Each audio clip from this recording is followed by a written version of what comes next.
я прям вот балдею вот от этого звука, от скрипа снега под ногами от мороза.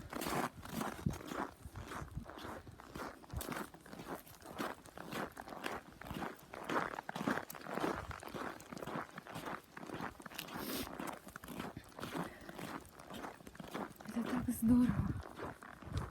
Вот я иду на работу просто сейчас.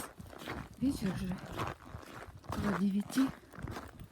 И вот этот скрип. Я специально пошла пешком, чтобы насладиться, потому что совсем скоро, буквально через 3 дня, будет у нас +5.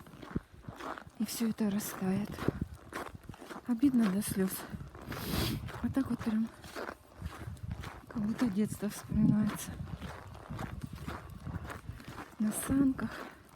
Хочется прям поваляться с ним. А я могу и поваляться. Запросто.